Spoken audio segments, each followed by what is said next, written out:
Hello, everybody, and welcome to the Frantic Talks podcast, episode 41. I am your host, Frantic, along with my lovely co-host, as always.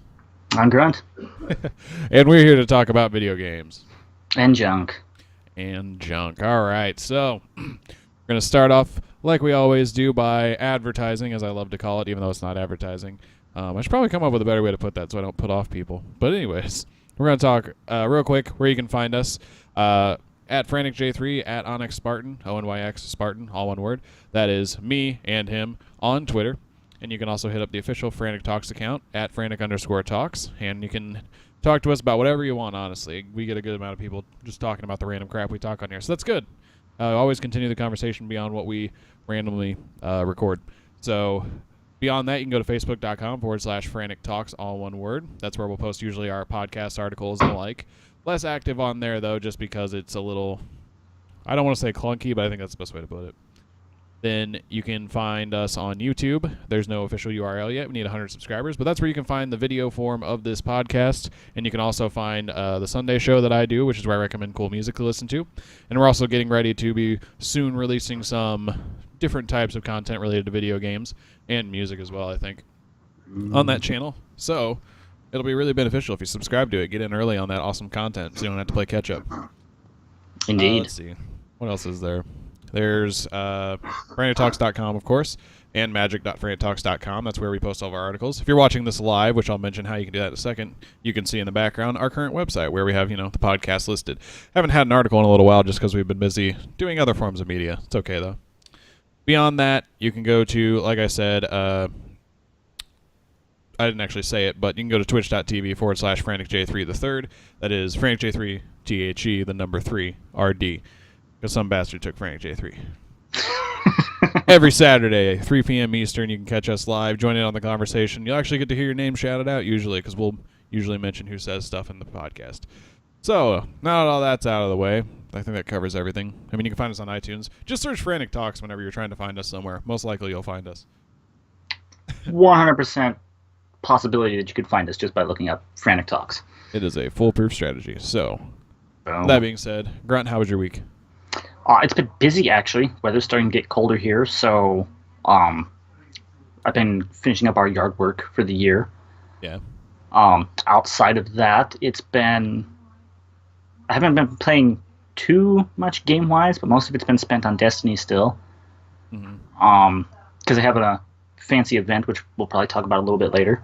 Oh, yeah, that's it's on the list of stuff as I look over to my list. I've been trying to decide whether or not I want to buy Skyrim Special Edition. Is that going for retail price, like $60, or is it 40 or what? On the Xbox Marketplace, it's full retail price of $60, but it includes the full original game that came out, all of the DLC they released for it, and since Bethesda games now support mod support on consoles. Or at least Xbox. PS4 is actually getting them. I don't remember when or anything other than that, but I do know that they are getting them again. So that's a plus. I thought they said they weren't going to be doing it. So originally they did, but I think community pressure and maybe some behind the scenes talks between Bethesda and Sony, some arms were twisted. Maybe they're now facing weird angles, but who knows? Yeah. But I do believe that the PS4 is getting mod support here soon for at least Skyrim. I don't know about Fallout 4. I would hope so. Gotcha. And I think that's pretty much been about it. Well, it's only been a week since the last time we recorded compared to like a month. Well, it wasn't a month, but it was basically, it was 2 weeks, so. Yeah. Last night, I played some trials with Freak Show, and another person him and I both know, and we had a good run going in that. I think I saw you tweeted you were 8-3. Yeah, we finished our card at 8-3. Damn. We got up to 6 wins before we lost a game. Then we won. We went 5-0 originally, and then we got to game 6. We lost it, which used our mercy, which basically is just you get a free loss before it starts counting your 3. Mm-hmm. So we lost our sixth game. Then our technically seventh game we won, and then we won our next game, which got us to 7, and then we lost like our eighth game. So eighth and Oh ninth. man, so you were two wins away from getting to the lighthouse. Yes, yes, we were. That's I'm pretty gonna low. jinx myself, and I said it last night, so I'm re-jinxing myself. But I feel a flawless run is in the future. Say We'll that eventually much. get there. It's got to happen at some point. So was it for lack of a better way to put it, were you getting carried, or were you guys actually just doing really well as a team? There were a few games where I got carried because I had horrible games. I Nova bombed a wall once. That's awesome. Yeah, well, I mean, to be fair, I thought the guy was in front of me, but he was. When I threw the Nova Bomb, then he ran away because he heard the Nova Bomb super activate. Hmm. So I ended up Nova Bombing the wall where he was originally standing by. Yeah. And then I had someone with a shotgun come around me. But there were a few games that we just had very good communication going on, which is a huge, huge benefit for this week in trials. Um, and we got opponents that were probably worse than us, and we outplayed them. Well, that's good. I mean, I'm sure you guys at least. I mean, if I join in, maybe we'll get there. Oh, yeah. I mean, we'll talk about why trials is a little different this week here in a little bit, but sounds like a good week overall. It was actually. So that's Definitely. how my week was. How about yours? I've had a pretty interesting week in a good way. So let's start. Where should I start? Well, I've been playing a lot more Pokemon, and by that I don't mean like Pokemon Go. I'm actually playing like on my DS. I blame my girlfriend for that because she's been playing her 3DS and playing the latest one, and I'm like, I need to catch up if I'm going to play the new Pokemon Sun and Moon, which is on my list of things to talk about very briefly. Other than that, I'm playing Do you have a Pokemon charger Pearl. though? I didn't have a charger, but then I went and got one. So what happened was I found my DS, had Pokemon Heart Gold in it, started playing it, and then it basically got to red light on the battery, so I was like, oh, it's going to die soon. Went searching for my charger, couldn't find it. The next day, I was like, oh, you know what? I found my Pokemon Pearl and was like, all right, let's play this, and started playing it, and then it died. I was like, God damn it. I searched and could not find the charger. So I essentially am trying to play a video game with no battery, and it's very hard to do that because, it doesn't work. And so I go to Facebook and say, dear friends, I need help. I need a DS charger. And I had mentioned to someone else, or I'd mentioned before, I was like, hey, I kind of want to get a newer DS because the original DS, the way the Wi-Fi in the system works, it doesn't work with modern modems. It was just I don't know how to put it beyond it was probably an oversight by the people who developed the system, but it doesn't have the best. It just doesn't have good connectivity for modern modems. It doesn't work. So I was like, I want a more up-to-date DS so I can use like the trade system with my older, like Pokemon Black and White or something. And a friend commented, oh, you don't need that because they turned off all trade except for the latest generation of Pokemon. I was like, oh, Well, that's well then nice. I guess. Well, yeah, it's nice because I don't have to get a new DS. I can just play the games on my DS. Then another friend commented and said, well, regardless, I have a spare DS Lite laying around. I'll just give it to you. But I'm not going to see you for like another week. I was like, God damn it. So I posted about my DS charger because I was like, I want to play now. And he was like, well, I mean, I could just give you this DS Lite. And I'm like, you could do that. So I'm going to get a DS Lite because I have a charger for a DS Lite, which I originally bought thinking it worked for your DS, which it doesn't, by the way. And so I've just been it's been a whole kerfuffle of issues, basically, that. And But I have poor a guy. charger for a DS Lite, a regular DS. I have a regular DS. We'll be getting a red DS Lite and Pokemon, either black or white, on Tuesday of next week. And I'll be set until I need to get a 3DS to play X and Y, and then Sun and Moon, which comes out, I think, in the middle of next month. So it's been a whole thing. Can a guy just get a charger to play Pokemon? Come on. I know, right? It's just been this whole ordeal. But anyways, beyond that, I also upgraded my computer. Now, it probably is not going to make a difference in the current setup I have in terms of recording, but to give you an idea, I'm going to actually show you because they're sitting right here. Grunt, you won't be able to see this. I'll show you after. I'll pretend. I'll pretend to So see this it. is one of the graphics cards that was in the computer I'm running on right now. Here's the other one. There were two in this computer, and if anyone is curious what they are GTX 260s from NVIDIA. Those are old. These were like top of the line back in like 08, 09. So we're talking 7 years ago. These things would have been the shit, and I had two of them running. And not anymore. Yeah, not anymore. To give you an idea what that can run, like if I'm running Battlefield 3, I can run that on pretty high settings at pretty consistent frame rate, which is pretty awesome, honestly. But that's kind of dated. So I found out when I got the Humble monthly bundle, which I'll definitely just give another shout out. The Humble monthly bundle is $12 a month for a bunch of video games. You get way more than you're paying for. It's a lot like your Loot Crate where you get one once a month. I think you still have time to sign up because it rolls over at the beginning of every month. They just charged me for mine. I think they charged it a couple days in advance, but that doesn't mean you can't sign up for it like on the 30th and not get it. I think. Don't quote me on that. Mm-hmm. But anyways, I signed up for one, and one of them was Black Ops 3. So I was like, oh, well, I haven't played a Call of Duty since Modern Warfare 3. Might as well just give this one a shot. I mean, I'm going to get it for free, essentially, anyways. But it was the multiplayer version, so I can't play the story. I can only play the multiplayer, and up to a certain level, I think I can't prestige, essentially, is what it is. Which is fine. I didn't think I was going to enjoy the game or, enjoy it enough to prestige a bunch of times. And so I got it. It gave me the download link. I downloaded it, and I went to play it, and my graphics cards didn't support DirectX 12. Awkward. So I was a little upset there. So what I did was wait a little while, honestly, because this was back in, like, August, I want to say. It might have been in September. I don't remember. But I'm just kind of like, oh, well, this is kind of lame. Can't play these games that I just got. And then I was talking to a coworker, and he was like, man, you still have 260s? You need to upgrade that. And I was like, well, how much is that going to cost me? Because I don't know. I don't want to shell out $500 on a new graphic card. That's a lot of money.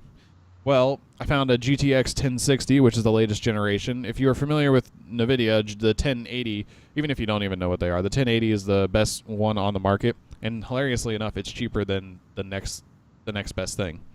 Wait a minute. Basically, that doesn't sound right. It doesn't, but it is. The 1080 is roughly $600 to $700 for the graphics card. The GTX Titan, which was their previous line, was over $1,000 when it came out. So, comparably, the prices are much better this time around, and it can support full 4K gaming and VR and all that fun stuff. And so, I found that the 1060 was super affordable, and I got one of the better deals on it because there was sales on Newegg, and it came this past week. I installed it, and I hilariously didn't realize that both my monitors were 1080p. I had always thought that the one on my left was 720, but my cards couldn't run them both at 1080p. So this one graphics card is running two monitors at 1080p and not even breaking a sweat. Wow, that's actually quite impressive. I'm happy with it. I mean, I could run one of these at 1440p if they supported it. They don't. But to give you an idea, if you want to know other stats, you can tweet at me and I'll send you the link to it so you can see the card I bought. But basically, I was playing Rocket League. Was the first game I hopped into, and I had Fraps going, which tells you the frame rate. So I'm just sitting here playing it. And I'm seeing up in the left it's at a constant 62. And I'm like, that seems really weird that it's just staying at 60 frames per second. But that's cool. It's 60 frames per second. That's awesome. So I go into my settings to see if there's anything I can tweak. And Rocket League actually has a frame rate cap that you can set. It has a maximum frames. And it goes from, I don't know what the low end was because I didn't bother, but the high end is 250. So I was like, oh, fuck it. I'll just push this all the way out and see what happens. So I do. And I turn the game on, and I just watch the ticker up in the left just fly up to almost 200. I'm just staring at it like, oh, this is kind of stupid. And as we're playing, it never dips below 180 during the most intense amount of stuff on Rocket League, like when the explosion happens and stuff. And then when it slows down during the replays, it caps at 250. Oh, my God. It's so dumb. That is insane. And I can't tell the difference because monitors usually don't go that high. I think the highest a good monitor will go is around 120, but I'm pretty sure my monitor is a cheaper monitor. It's sitting at 60 and it doesn't make a difference. But the fact that it can run run Rocket League on the highest settings at 250 frames per second is hilarious.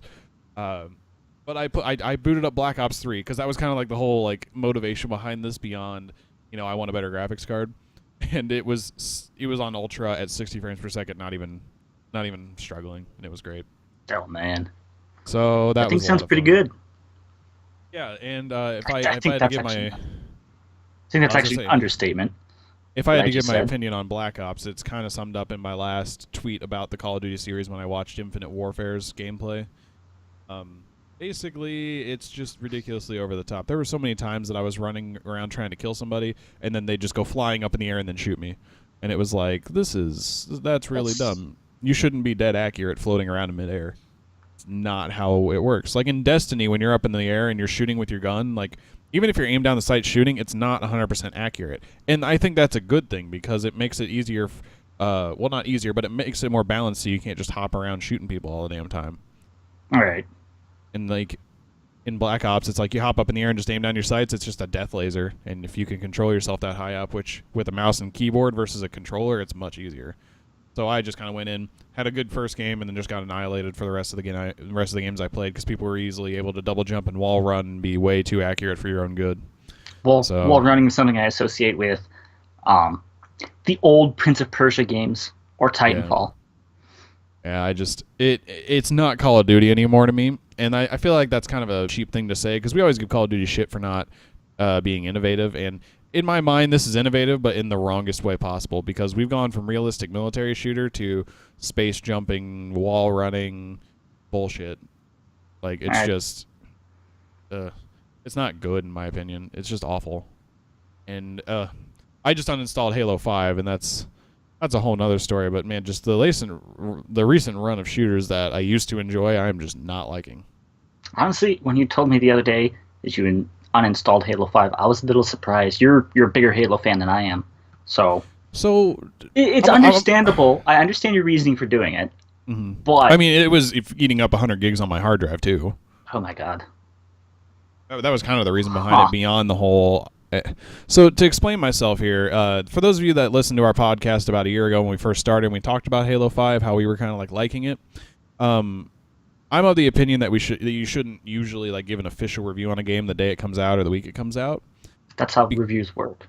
It's how reviews work, but I don't agree with it because it doesn't give you enough time to absorb everything and understand what you like about it.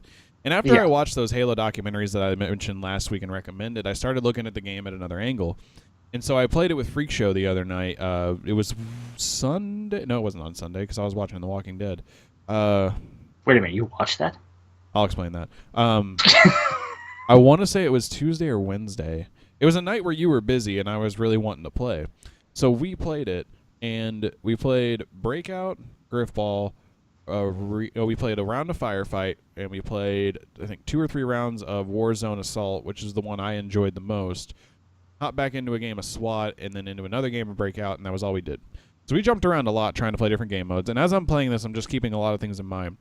And I figured out why I wasn't enjoying myself after a little bit, and it was basically, the best way to put it is that the game has too much happening, and there's not enough cover in general, so like you're going to get shot no matter where you run to, and that sucks in SWAT. So SWAT shouldn't even be a game type in this game because you can just get spawn killed like crazy. But the biggest thing was how some of the mechanics worked. So after watching those Halo videos, and I definitely recommend you watch those like these deep analysis of Halo, after you watch that and understand what he talks about, you start seeing things that you didn't necessarily see before. At least that's how it went for me. So he mentions in I'm trying to remember which game it was. He mentions how certain design aspects of the game don't work exactly the way you want them to. So in Halo Reach, his biggest criticism is that the multiplayer gameplay added all these elements. It added armor lock. It added the little bubble shield. It added, just all these armor abilities that all took away from how Halo worked.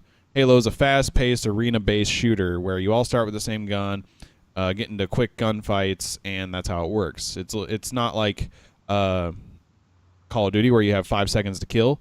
Or not 5 seconds. You have five bullets to kill somebody. This one you have to pump half a clip of an assault rifle into somebody and melee him. He just discusses how armor lock delays the inevitable.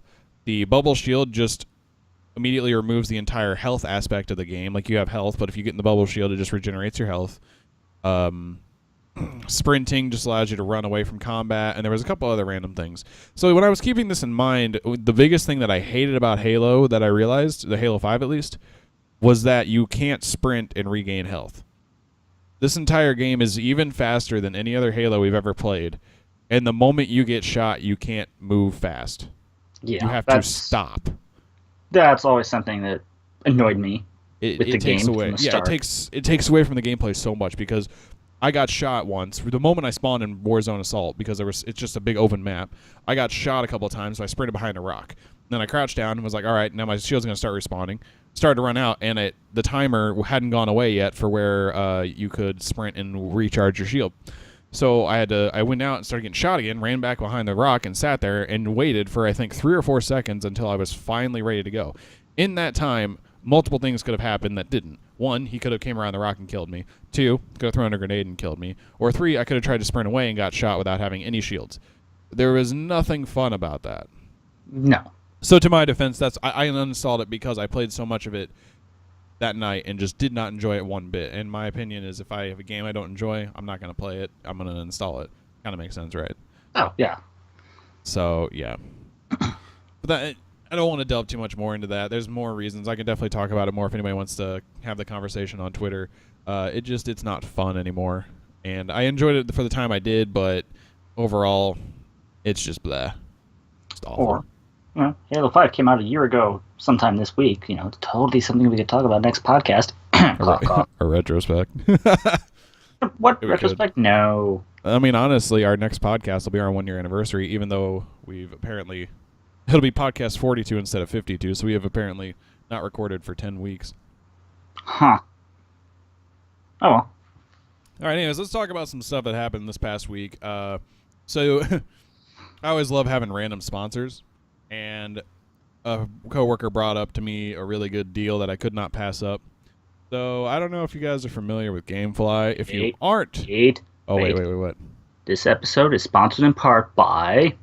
GameFly. Rent over 8,000 games and movies as little as 54 cents a day. There you go. Oh, shit. No, anyways, if you guys aren't familiar with GameFly, that kind of summed it up right there. You can rent games for as little as 54 cents a day, or in other words, $15 a month, basically. Or I think it's actually 16. And yeah, you told me 16 when you were texting me about it the other day. Yeah, it's $15.99, so I just kind of messed up there. But, yeah, so it's $16 a month, and what you're able to do is you can have a game just sent to you for free. It's free shipping, and it's essentially like renting it. You can have it sent to you, you play it. If you don't like it, send it back and get another game. And they have 2 settings, 1 where you have 1 game out at a time, or 2 where you can have 2 games out at a time. So if you find yourself playing a lot of games, you can sign up for the 2 games out at a time, which is around $23, so about $6 more a month, which isn't hateful. And something I didn't realize is, and Brock also just mentioned this in the chat, they sell extremely discounted games. So say you rent Watch Dogs or you rent Doom like I did, and you get it and you really enjoy it, you can just pay them, I think it's usually between $15 to $25, and you can keep the game, assuming that they allow that feature, because it just depends on their supply. But Doom I can keep for $18 if I really like it. And so the deal I came across personally that made me sign up for this was, well, it was multiple things, including a deal, but my coworker had mentioned it, and he was like, yeah, I used to do it back in college, but they used to take forever to ship. But he started his membership on a Friday and got his first game Monday. So I started my trial on Wednesday, and I got my first game Friday of this past week. That's how quick it was. Granted, their closest distribution center to me is in Pittsburgh, and I'm 4 hours from Pittsburgh, so it got to me pretty quick. Might be a little different for some of you in maybe a more rural area, but nonetheless, the deal I came across, if you're familiar with this website called Swagbucks, it's basically a website that you can do surveys, you can watch videos, you can just use their search engine, and you slowly gain money. And it's really slow. I mean, you get so I don't know how to put it the best way, but you gain maybe 10 to 15 points a day maybe, and you need 100 for $1 is the best way to put it. So it's really slow, incremental, but you get maybe $20 a month in gift cards or something. So the deal I came across, because my coworker mentioned it because he uses Swagbucks, I had an account on there but didn't really like doing it, so I just stopped, was they had a deal with GameFly. Sign up for $10, you get 2 months of GameFly, and you get 2,000 Swagbucks, which is the equivalent of $20. And so I totally signed up for that.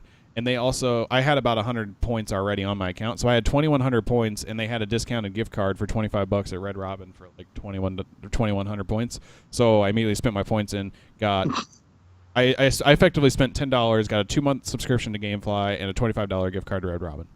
Talk Sounds about like bang for your buck. sounds like a good deal to me. Yeah, jeez. So yeah, if that is still going after you guys hear this, I think it's still going today, which is Saturday, October 29th. Is that today? That's It would be, right? yes. Yeah, because Halloween's on the 31st. If that's still going when you guys hear this, definitely go get it. You basically can get, you have to sign up for a Swagbucks account or whatever, but you can get like free Amazon. You can get Amazon gift cards. That's one of the big ones they do. There's all kinds of really good deals. I like Red Robin, so I got the gift card. But yeah, I wanted to mention that because Doom already showed up. I've yet to play Doom, but I'm going to use this GameFly account to hopefully be more relevant in terms of what we talk about in here, because we always talk about the news around the games, but we don't really get to play them too often because money is an issue. So I'm definitely going to use this to my advantage to at least play more recent games and at least be able to mention it. So right. Definitely sounds like a good deal to try, especially if you are wanting to try some of the newer games, but you don't want to or can't fork out $60 for a game that just came out. And think of it this way: if you're spending $16 a month, that means after 4 months you'll have paid for one video game, and in that time you could potentially pay or play a bunch of games. Right. So that's how I'm looking at it. Like how I feel is I'll probably play a game a week at most. So right there, that's a lot of money that I could have spent on, or I would have spent to play them, but I instead just get them essentially for free. But not technically for free. Well, and with this current deal, it's $10 for 2 months. I'm really getting bang for my buck here. But yeah, I'd recommend it for sure. Yeah, price you're paying for one game is essentially 1/4 of going out and buying that game when it comes out. So exactly, and you can get multiple games out of that same $15, assuming you play more than one a month. Yeah, so I mean, even at one a month, that's still a really good deal, in my opinion. Oh yeah. So, anyways, GameFly is good. They're totally not sponsoring this podcast. They're not. They truly aren't, guys. We don't get paid by anybody to say the stuff we do. I pimped out Sling TV last week. I'll pimp out GameFly this week. So, who knows what I'll be pimping out next week. All right, but anyways, let's move on to some actual other stuff. So there were some really good games that came out this week. I have Metacritic up in the background, but for the most part, there were a lot of really cool games that seem to be getting good reviews on Metacritic, at least, which tends to be a good sign. So I might give them a try here. But basically, we got Titanfall 2 came out, the Skyrim Special Edition, which we had mentioned. What else was there? There's Final Fantasy, World of Final Fantasy. I mentioned something about Civ 6. Yes, and Civ 6 all came out within this past week. If you aren't familiar with any of those, Titanfall 2 is obviously a sequel. It was kind of the first in terms of the first-person shooters where you can do double jumps and call in mechs and shit. If it means anything, the former founders of what was it, Infinity Ward? Mm-hmm. The guys who made Call of Duty. Yeah, they went on and founded Respawn Entertainment. Respawn and Studios. That's who makes Titanfall, right? I believe so. Don't quote me on that, but I'm pretty sure that's who it is. I was always told that's who made Titanfall. Originally was Infinity Ward, so that all lines up what I was told. Yeah, it's the two people that founded Infinity Ward left Infinity Ward to go start their own business, or their own studio, which I believe is Respawn, and then they started working on Titanfall. So essentially, someone telling you Infinity Ward made Titanfall is sort of true. Well, it's like saying Bungie, the original founders of Bungie, have been working on Halo 4 and 5, which pretty sure that's who 343 was, right?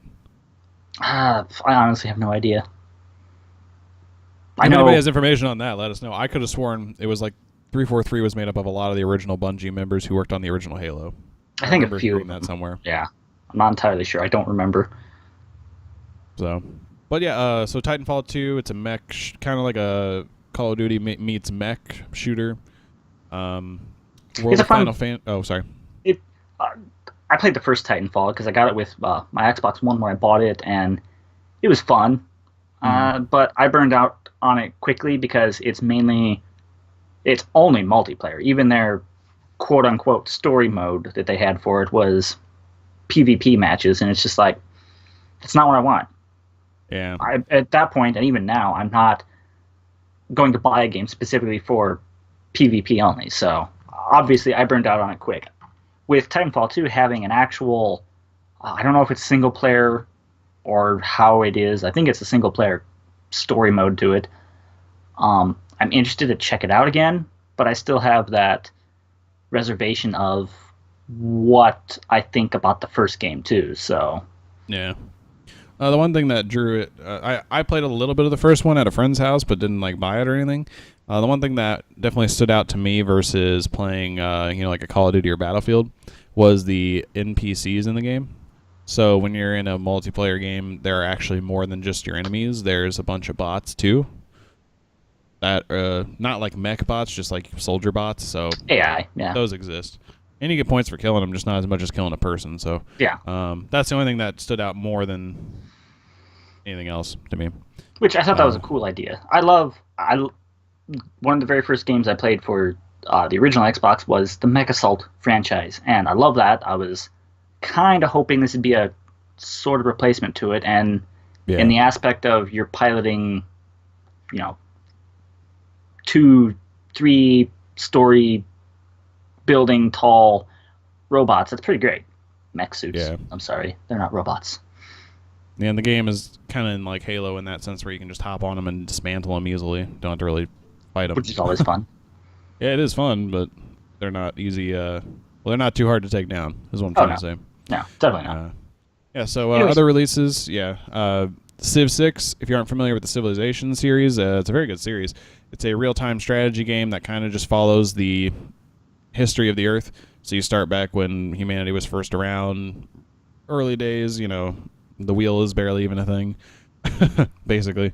And then you get to modern times through just real time, or not real time, sorry. I don't know why I said real time. It's turn-based.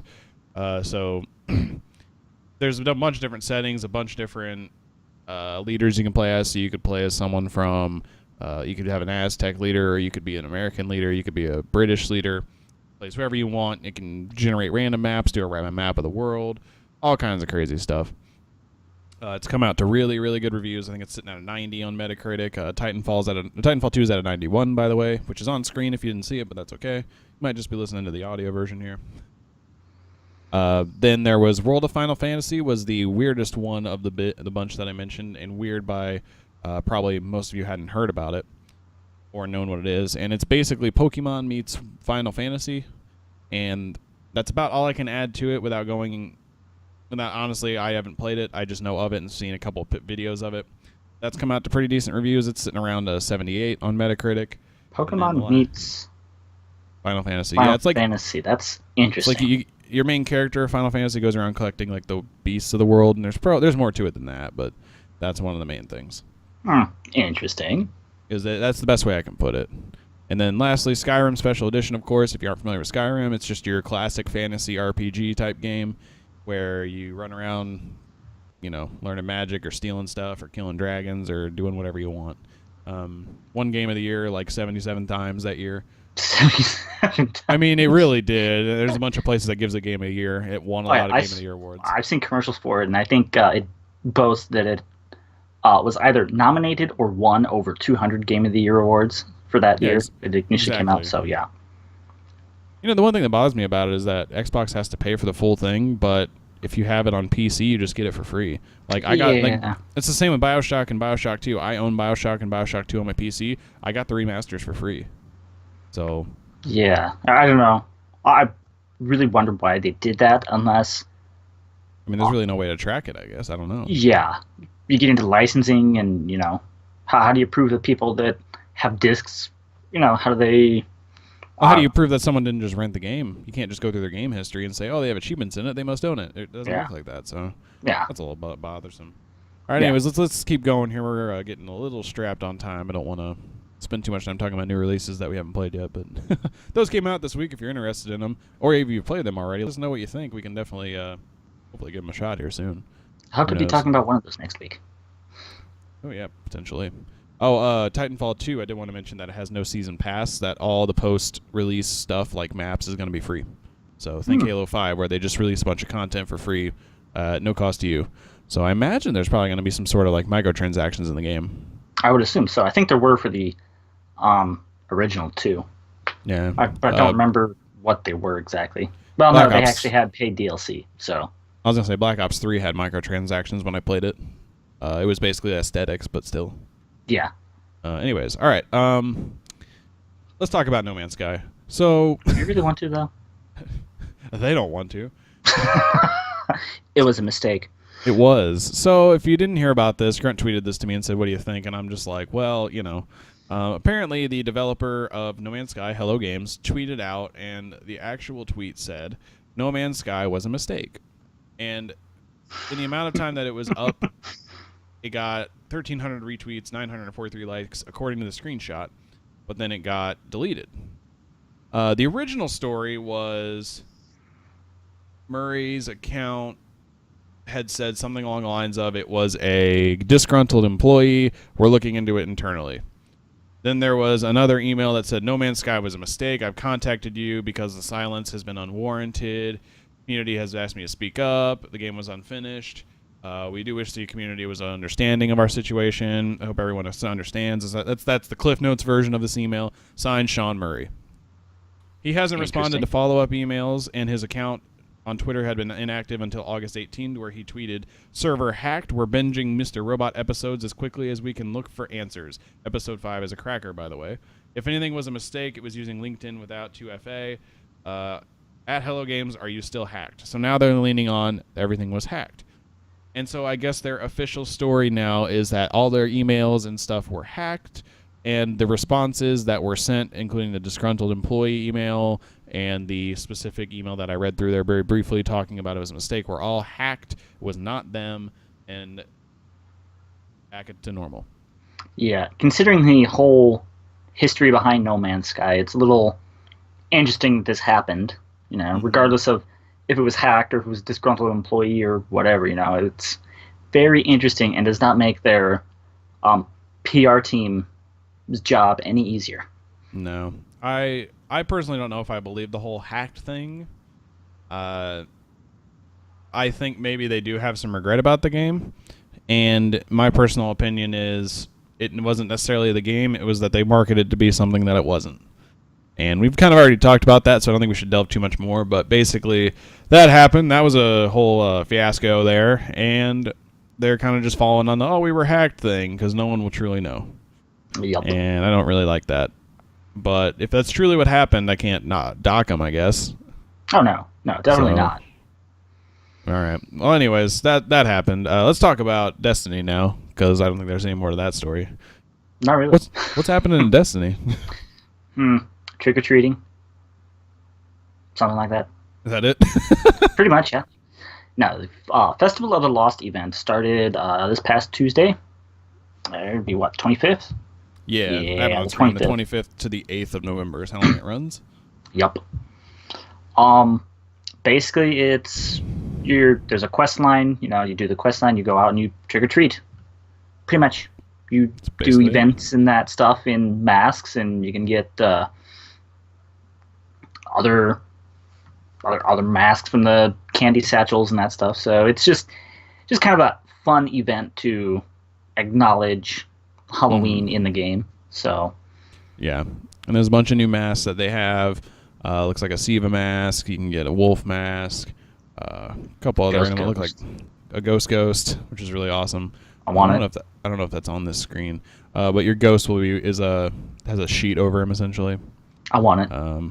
So yeah, it's definitely pretty cool. The masks are pretty cool. I haven't gotten to do the Festival of the Lost in the time that I've played because I haven't been playing around the time it's happened, so it's kind of been fun to hop in and see what's going on. All the decorations and sound effects that they throw into the game are really cool. I was hearing screams in the background of the tower, so that was cool. Always awesome. Yeah. The Cryptarch's wearing a mask. That's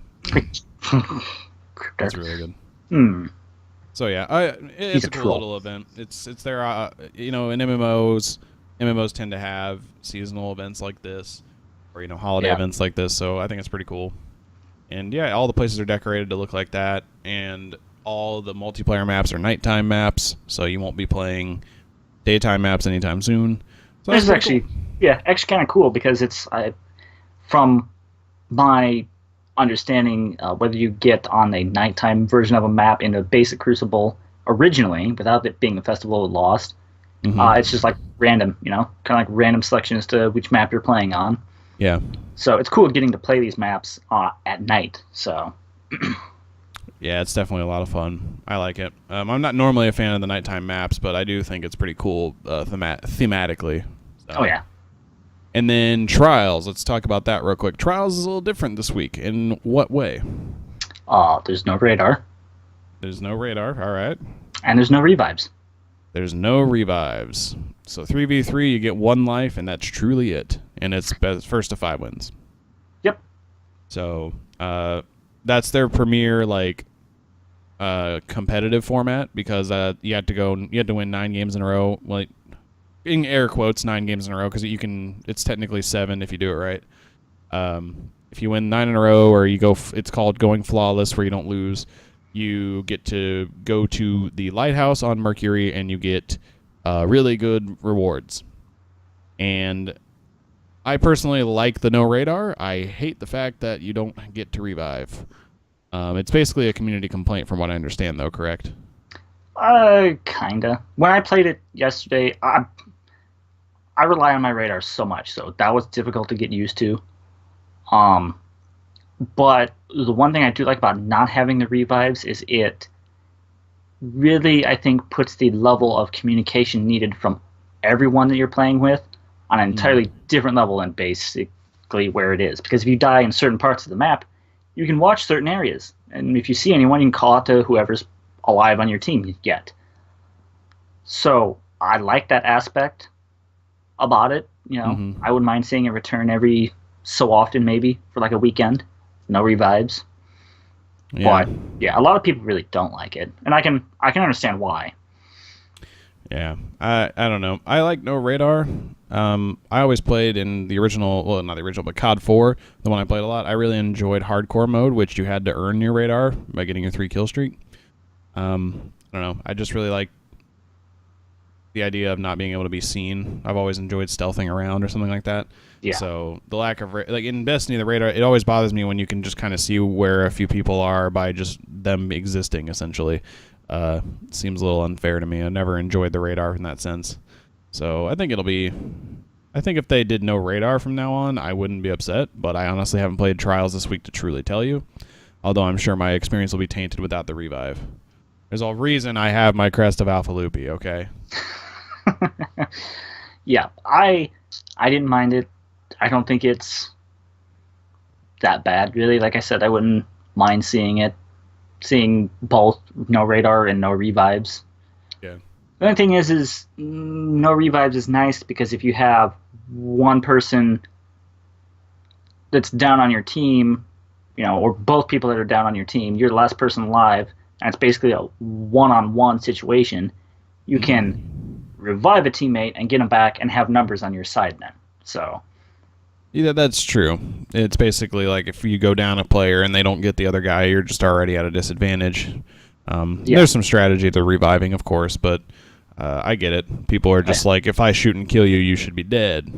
And that's how the game should work, is who's ever better with the weapon wins. Yeah. I get that logic. I do. So. Yeah, it definitely fits in with the elimination game mode better, I think. Oh, yeah, especially if the game mode's called elimination and you can technically not be eliminated. Right. Or uneliminated. It's kind of weird, but okay. I mean, self-res warlocks. Yeah, well, self-res warlocks do exist, so. All right, anyways. I got 2 more pieces that we can talk about, and then I'll wrap it up here. So, I had mentioned Pokemon already today, and Pokemon Sun and Moon are apparently Nintendo's most pre-ordered games ever. Who knew? Just a random fact. I feel like every time something becomes the most ever is just because there are more people doing it. I mean, statistically speaking, that makes sense. But when you look at it in the way I'm seeing it, it's like, oh, Pokemon is our most pre-order game ever. Well, what about the last Pokemon? Was it their most pre-order game ever? Because it would only make sense to just keep going up. You know what I mean? Right. I think a lot of the hype from Pokemon Go has certainly helped. Because I'm sure it's exposed a lot of new people to the entire Pokemon universe, I guess you could say. Yeah. So I'm sure a lot more people are wanting to try it out, try something that more so resembles the original game for themselves to see what it's like. Mm-hmm. Yeah, and I don't know if this is going to be like Black and White, where they kind of just take you in. I mean, the games always take you in like you don't know enough about Pokemon, which is good because there are always people who are new to the series. But I always hear like people jumping on the Pokemon subreddits like, man, I haven't played since Gen 1. Which game should I start at? And every time they said something, it would be like, start with Black and White, because it essentially is it's, I don't want to call it a soft reboot, but that's the best way to look at it, because they start you off like you don't know anything. It's all new Pokemon. There's no old ones. They're all just like, learn how the type system works, learn how all this works. You can get all your information from everybody. I mean, I started up Pearl, and even though I knew some of the Pokemon, or I knew most of the Pokemon, I talked to people and they explain everything. So the games always act like you don't know what to do. So they'll bring you in and just explain it to you regardless. So I think it's a good way to jump in either way. There's no wrong game to jump in at. Yeah, and that's one thing that I think is very good for the series, it sounds like, is the franchise really is. It sounds like it's easy to pick up if you're just starting to play. It explains the stuff to you to where you can understand it, and then you can go from there. Yeah. It's actually gotten easier to complete your Pokédex as the games go on. Naturally, I guess, of course, but with the amount there are, it would seem like it'd be a daunting task. But really, with the global trade system, you can just kind of offer up a Pokemon and get a Pokemon in return, and you can eventually clean out your Pokédex, or, fill it out. Versus the generation I played the most, which was Generation 3, that was the hardest one to do it in, because there was no global trading, and you had to have like all the games in order to get everything. So that was a little tricky. Okay. So yeah, lastly, I got one more thing. I did not mention that I've been playing a lot of Rocket League this past week, which I have been. I played a bunch of ranked doubles with a friend on PC, and I played a little bit more with Freak Show on Xbox, which we kind of got destroyed, but that's okay. Wish I could have played. Yeah, sorry about that. So we tried to get Grunt in, and he just had a 4 gigabyte download, which actually turned out to be 2 separate 2 gigabyte downloads. And if you all know Grunt's internet, it's not the best. I mean, it only took like 20 minutes to download the last half of the one update, because I had paused it because I was doing something else and didn't want it interfering with my internet connection. That was an update from a long time ago, so I'm assuming it wasn't like the latest update. That was the other 2 gig one. Yeah. But yeah, by the time the second update finished, everyone was off and doing other things, and I didn't get to play Rocket League. I'm sad. It is kind of sad. But now that you have downloaded, we can definitely play again soon, which I'm definitely enjoying Rocket League more and more. I've been following the Rocket League Championship Series, which is like their esports on YouTube and Twitch and stuff, so I definitely enjoy watching that. But No Clip is a crowd-funded, I say that with a question mark, just because I've seen that them claim to be crowd-funded documentaries, but they haven't done a documentary yet. This will be their first one they've done. And it's the story of Rocket League, and it is being released as a 2-part documentary on their YouTube channel on Monday and Tuesday of next week. So October 31st and November 1st, if you hop onto their YouTube channel, you'll get to catch part 1 and part 2 respectively. Obviously, they're not just going to be there for one day, but I'm looking forward to this because, like I said, I've been really interested in Rocket League, and I like the idea of just crowdfunding in general. And a crowdfunded video game documentary sounds right up my alley because I really like learning stuff, especially about video games. So are they going to like cover the development of Rocket League, or? Yeah, they're going to cover it all. From what I saw, there's a trailer of it on their YouTube channel that kind of goes over it. It shows a lot of the older games that they were working on, and it's they quote it like 10 years in the making, because back when they first started developing something similar, they were doing a different game. But you can see all of the mechanics of Rocket League in this original game. And then the game that was before Rocket League, which was technically Rocket League, which was, what was it, like Super Thrusted Battle Cars or something like that. Ah, yes, I remember you telling me about that. Don't remember the name, but I remember it's got that. a hilarious original name. They actually released it, and then they kind of stripped it down and turned it into Rocket League, called it Rocket League, sold it, and it just exploded. So it's definitely going to be really cool to kind of just see how everything went down, like when they decided to do certain stuff. Watch the trailer if you want to just kind of get an idea of what they're going to be talking about, but it's definitely really cool, so I like it. Might have to check that out. Sounds kind of interesting. Yeah, I don't know how long it'll be. I imagine if they're releasing it in 2 parts, it'll either be a half hour each or maybe an hour each. So I'm expecting an hour-long documentary, but it could be 2. I don't think it'll be that long, or it could be an hour and a half, like they release it in 45-minute parts, but we'll see. Oh, interesting. That about does it for all the stuff I got to talk about. Do you got anything to add, or we can wrap it up here? The only thing I'd like to add is on Skyrim, if you have some suggestions for new players to start out, tell me. I'm probably going to end up getting the game. What are some good classes or good weapons or whatever? Okay. I know. Give me tips. All right. Give me cool things to do, experience. I will ask my coworkers because they love Skyrim. So Ooh. yeah, I will get you some information. And like you said, hit up Grunt at Onyx Spartan ONYX. Let him know what ONYX Spartan, of course. I kind of just forgot the other half of your Twitter handle there. Just I mean, saying if I could get that original, don't think I wouldn't. I wonder. Go check. Anyways, hit up Grunt on Twitter at Onyx Spartan. Let him know what his best options for starting off in Skyrim are. I will let you know that one of my friends maxed out his thieving points to where he could literally steal pants off of people and they didn't notice. So you might want to do that. And if anyone's looking to do that, max out your thieving because you can just pickpocket people and leave like grenades and shit. I mean, that's what you do in Fallout, but which is amazing to do, by the way. It's hilarious. It is. But pickpocket and steal people's clothes right off them without them noticing. It's pretty great. All right. Well, I'm at FranticJ3 on Twitter. Like I said, am I pointing the right way? Yeah. He is Onyx ONYX Spartan. Nope, other way. I'll get it right one of these times. He's Onyx Spartan on Twitter, and then we are at Frantic_Talks on Twitter for the official count. And if you want to hit us up, continue the conversation. Let us know what you want us to talk about if you got anything specific. We tend to do more than news. We'd like to talk about random topics that come to mind. We just have been more focused on news the past couple of weeks because there's been a lot happening. So let us know what you think about this whole No Man's Sky Twitter thing, or what games are you going to be picking up? Extend the conversation. What games are you guys getting this week, and what do you think about No Man's Sky? Where are they hacked? Do you think they're just trying to... Was it true? Was a disgruntled employee? What's your opinion on it? I'd love to hear it, guys. And then, Brock said he had pre-ordered Sun and Moon, by the way. So he's already answered the question. He's ahead of you guys. So catch us live on Twitch to get ahead of us, asking you to tweet at us. That is twitch.tv/FranticJ3 the third. FranticJ3, THE, the number 3, RD. Some bastard took FranticJ3. Every time. God. It upsets me way too much. That's every Saturday, 3 p.m. Eastern. You can catch us live. Normally every Saturday. Like I said, next week is our 1-year anniversary, and we have missed 10 episodes in that time, or 10 weeks in that time. It's okay, though. We're only human. All right. Facebook.com. I don't know about you. Okay, well, yeah, that's true. Facebook.com/Frantic Talks, all one word. You can head to frantictalks.com or magic.frantictalks.com. Frantictalks.com is the video game portion. Magic.frantictalks.com is where we talk about MTG. And then you can find us on YouTube. Just search for Frantic Talks because we don't have an official URL yet. If you want an official URL, just subscribe. We got to get 100 of you on there. And we're going to be uploading more than just this podcast. So we're definitely looking forward to that. I've seen some rough cuts of our first potential series, and it's looking great. So I'm not going to say what it is because it's Grunt doing it. But I'm not going to say what it is either, because then what's the point of... What's the point? And it keeps away the surprise, yeah. Yeah, Okay, and then I think that's just about everything. Is there anything else? Nope. No. Basically, if you want to find us, just look up Frantic Talks. You'll find us one way or another. Exactly. And like I said, this episode is brought to you by Gamefly. 8,000 games right to your front door. Something like that. I don't remember their catchphrase. We're not actually sponsored, but whatever. All right. I think that about does it. Okay, guys. I'm Frantic. I'm Grunt. We'll see you next time.